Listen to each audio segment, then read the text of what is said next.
Have you ever felt that pull, that deep desire for a significant shift in your life, but then, like, immediately hit a wall, convinced it needs some massive, overwhelming effort? Oh, absolutely. It's a really common psychological hurdle, isn't it? We sort of look for the dramatic, the big bang moment. Yeah. Yet when you genuinely look at how deep, lasting change really happens, well, it almost always points to the quiet, consistent power of the small thing. Exactly. And that's precisely what we're digging into today.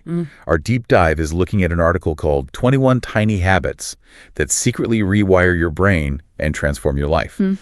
And the core idea, it's pretty provocative actually, is that the biggest changes aren't from giant leaps, but from these almost invisible daily micro habits. Right. And as your guides on this, our mission isn't just to list them off. We really want to unpack the surprisingly simple science behind why they work, how they can subtly but, powerfully rewire your brain, reset hormones, and even, get this, extend your lifespan. So yeah, get ready for some real aha moments, I think, and some actionable stuff that should leave you feeling, well, more informed and definitely empowered. Okay, let's unpack this foundational idea then.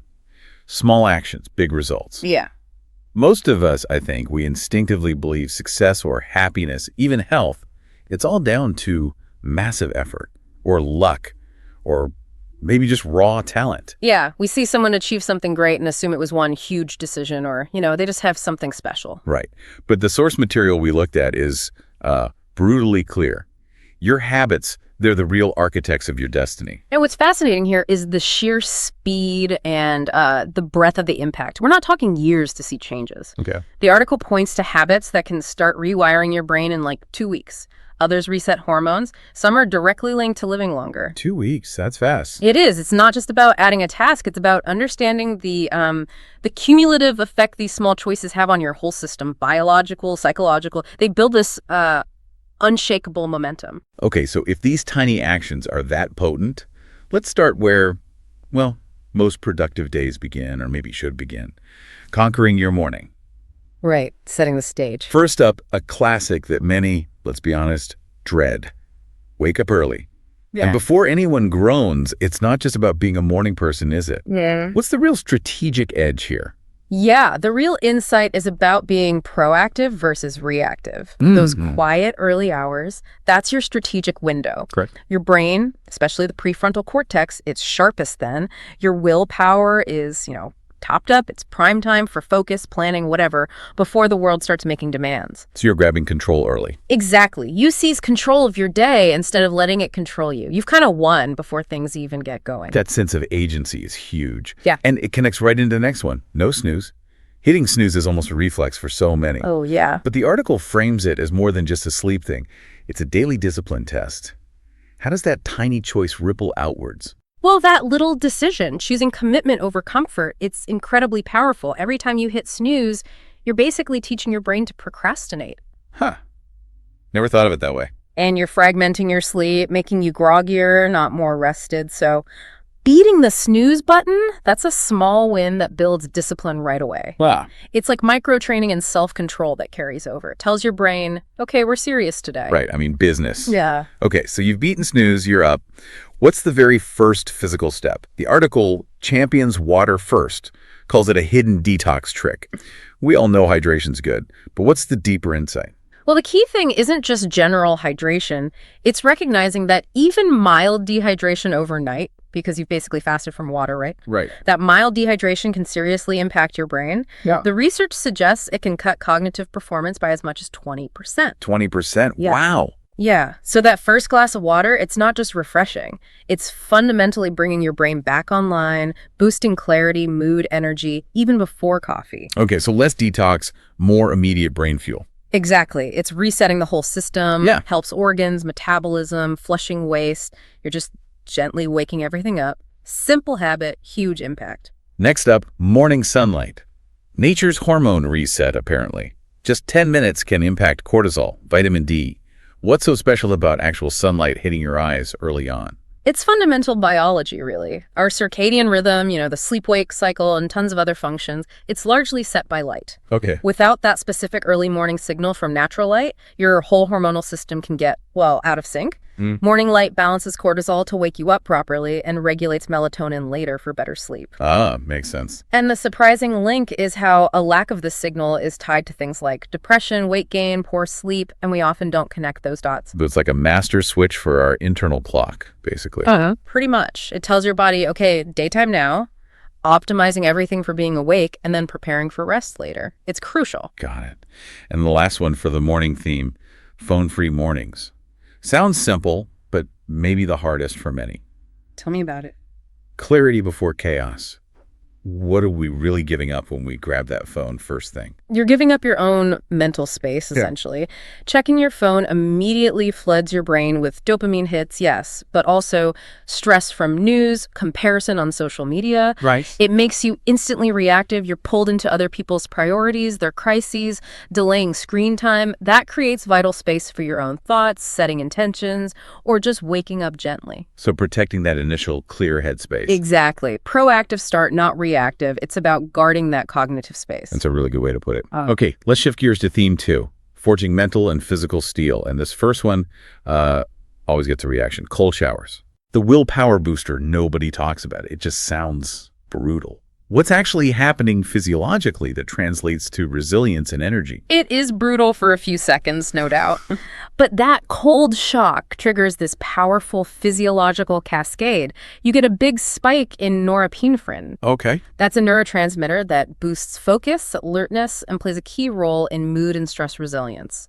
But more than that, the controlled stress actually trains your body's stress response system. How so? Over time, you build resilience not just to cold, but to other stressors, too. It's like a daily dose of hormetic stress. It strengthens your physiological and psychological steel, as the article says. So it's like if you can handle that, you can handle a tough meeting or something. You're teaching your body how to cope better. Precisely. Wim Hof's work gets mentioned, strengthening immunity, reducing inflammation, mental clarity.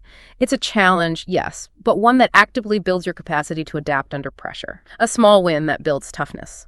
Okay, I'm slightly less terrified now, maybe. From that jolt, let's go to something seemingly calmer. Deep breathing. Reset stress in 60 seconds, it claims. We all breathe, but why is deep breathing so powerful so fast? Well, most of us breathe really shallowly, kind of constantly in a low-level fight or flight. A few controlled, deep belly breaths directly stimulate your vagus nerve. The vagus nerve, right? Yeah, that's the main highway of your rest and digest system, the parasympathetic nervous system.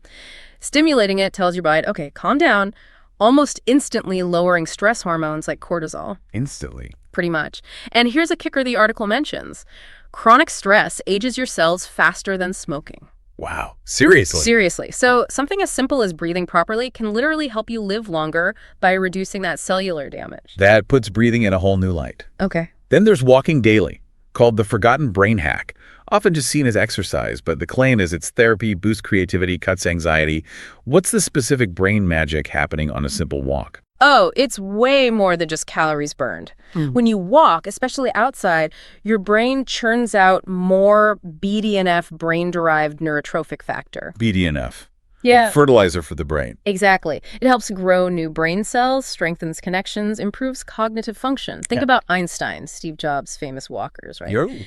It clears your head, lowers anxiety, and directly makes your brain better at learning and creativity. It literally makes you smarter. So it's actively stimulating neuroplasticity. That's amazing for something so simple. Yep. Low-impact activity, high-impact cognitive returns. And speaking of physical impact, let's talk lift weights. The article calls it confidence in disguise. We think muscle, sure, but how does strength training specifically rewire the brain for confidence? What does that look like day to day? The physical feeling of getting stronger translates directly into psychological strength, into resilience and confidence. Right. Every rep, every heavier weight, it's tangible proof you can overcome a challenge. This builds self-efficacy, your belief in your own ability to succeed. Right, that feeling of, I can do this. Exactly. And studies show weightlifting can actually reduce depression symptoms, sometimes better than meds. It's not just looking strong, it's feeling capable, resilient, in control. And that confidence spills over everywhere. Turning physical strength into mental fortitude. Makes total sense. It's a great feedback loop. Body gets stronger, mind feels stronger, you tackle more. Okay, let's move into theme 3. Intelligent fueling and body maintenance. First up, protein first. The craving crusher. How does just prioritizing protein at breakfast impact hunger, energy, even weight for the whole day? It's basically satiety science 101. A high-protein breakfast stabilizes your blood sugar way better than, say, mostly carbs. Right, no sugar spike and crash. Exactly. That prevents the classic 3 p.m. slump and those intense cravings. Plus, protein has a higher thermic effect. You burn more calories digesting it. Interesting. And here's the really insightful bit. Eating more protein can seriously help with weight loss without consciously cutting calories, just because it keeps you full longer, so you naturally eat less overall. So it sets a stable metabolic tone for the day. Precisely. A solid foundation makes healthier choices later much easier. And related, of course, no sugar, the article is blunt, calls sugar a toxin. We know it's bad, but what's the deep insight into why cutting it, even briefly, gives such a boost in energy and calmness? The insight is about the hidden systemic damage. It's not just empty calories, right? Sugar spikes insulin, drives chronic inflammation everywhere in the body, heart disease, aging skin, you name it. Yeah? Scientists are now calling refined sugar the new smoking because it's so inflammatory. Cut it out for even a week and you feel cleaner, more energetic, calmer because you're off that blood sugar roller coaster. The new smoking, that's intense. So it's a systemic reset. Absolutely. Removing a major disruptor to your body's natural balance. Okay, for better digestion and, surprisingly, longevity, eat slowly. Seems almost too simple. What's the real science making this habit powerful against overeating and for living longer? It's all about mindful consumption and tuning into your body's signals. When we just wolf down food, our brain's satiety signals get confused. Takes time to catch up. Exactly. It takes about 20 minutes for your stomach to tell your brain, hey, I'm full. Eating slowly gives those signals time to land, preventing overeating. Makes sense. But the deeper insight for longevity. Slow eaters tend to have better digestion, absorb nutrients better, maintain healthier weights long term. All factors strongly linked to living longer. It's respecting your body's rhythm. Allowing those signals to work. Got it. A more advanced one maybe, but with big claims. Fast, occasionally. Intermittent fasting is popular. But the article mentions autophagy. What is that? And how is it a biological reset button? Autophagy literally means self-eating. It's your body's amazing internal cleanup crew. Okay. It gets rid of damaged cells, old proteins, cellular junk. When you fast occasionally, giving digestion a break, your body shifts energy to this deep cellular repair. Ah, like spring cleaning for your cells. That's a great way to put it. And this process is profoundly linked to lower risks of cancer, Alzheimer's, and yes, increased longevity. Your body isn't just resting when fasting, it's actively healing and optimizing. So it's triggering an internal self-repair mechanism. Fascinating. Exactly. Leveraging your body's own intelligence for deep maintenance. And lastly for this theme, sleep in darkness. The natural melatonin hack. Pitch darkness is key. We know sleep is vital, but what's the underrated power of darkness itself? The key insight is how much our environment dictates our internal state. Even tiny bits of light from phones, streetlights, LEDs can mess with melatonin production. And melatonin is crucial. Absolutely. It's not just the sleep hormone. It's a powerful antioxidant, regulates circadian rhythm, suppress it, and sleep quality tanks, even if you are technically asleep. Right. And poor sleep is linked to obesity, diabetes, even dementia. So darkness isn't just the absence of light. It's essential medicine for deep restorative sleep and long-term health, often overlooked. We're so used to light pollution, we forget what true dark does. Okay, let's move to our final theme. Theme 4, cultivating mindset and connection. First, read 10 minutes daily, the focus gym. In our constantly pinging world, what's the specific cognitive workout here beyond just learning stuff? The real magic is how reading acts as a direct counterpunch to our fragmented digital attention spans. Yeah, definitely feel that. Reading longer text, even just 10 minutes, trains your brain for sustained focus, deep comprehension, linear thinking. It actually rewires neural pathways. How so? Well, it boosts empathy as you engage with different viewpoints, sharpens critical thinking. Basically, it makes you smarter and kinder by building your mental muscle for paying attention. So the act of reading is the workout itself. Precisely. Building mental endurance and depth in a world that often encourages the opposite. Next, sit tall and fix posture. Sounds like something my grandma told me. But the article claims posture shapes identity, gives energy on demand. How does just standing or sitting differently affect psychology and stamina? It's a classic mind-body connection example, slouching. It signals weakness, not just to others, but to your own brain. Leads to lower energy, poorer self-perception. Okay. That sitting tall, Adopting a power posture, as researchers call it, it doesn't just look confident, it actually creates confidence. Yeah, Harvard studies show these postures boost testosterone, lower stress hormones, like in minutes. Plus, good posture improves oxygen intake, boosting alertness and stamina. You're signaling confidence from the inside out. Wow, changing your stance changes your hormones. That's wild. It's a powerful feedback loop. Embody confidence and your brain reinforces it. Okay, here's a tough one for many. Learn to say no. Guarding your peace, the article says. What's the deeper reason saying no isn't selfish, but maybe essential? The profound insight is realizing that every yes to something unimportant or misaligned is actually a no to something that does matter for your life or well-being. Huh, that's a good frame. Most people feel overwhelmed because they haven't set good boundaries. Learning to say no, that's an act of self-respect. It's about consciously choosing where your energy and time go. So it's strategic self-preservation. Exactly. Not selfish at all. It protects your most valuable resources and ensures your yes really means something. Okay, wonderfully simple, maybe deceptively so. Smile more. This can rewire your brain for happiness. We smile when we're happy, but how does just smiling, even faking it, create happiness? This is fantastic behavioral activation. Smiling isn't just passive, it's an active physiological trigger. Ow. Even the physical act of making a smile sends signals to your brain to release dopamine and serotonin, the feel-good chemicals. Even a fake smile. Even a fake one initially. Over time, consistently using those joy muscles can actually rewire neural pathways, training your brain towards positivity. Like the article says, it's not just you smile because you're happy, it's also you're happy because you smile. That's incredibly counterintuitive, but powerful. The physical act creates the emotion. Exactly. A direct intervention into your emotional state, using your body to influence your mind. And finally, something we probably all need more of. Hug someone. The oxytocin miracle. Touch is comforting, sure. Yeah. But what's the deep science behind a genuine hug? This taps into our fundamental biological need for connection. A real heartfelt hug, especially one that lasts a bit, floods your system with oxytocin. The bonding hormone. Right. And it's a powerful stress buster. It lowers blood pressure, eases anxiety, and get this, strengthens your immune system. Strengthens immunity from a hug. Yeah. And think bigger picture. Loneliness is now seen as deadly as smoking. So a regular hug, it's not just nice, it's a physiological intervention that boosts immunity and combats the health effects of isolation. It could literally save your life in the long run. Wow. A hug is preventative medicine. That's amazing. Truly an oxytocin miracle. It really underscores the incredible, measurable power of human connection on our well-being. So let's pull back. What does this all mean?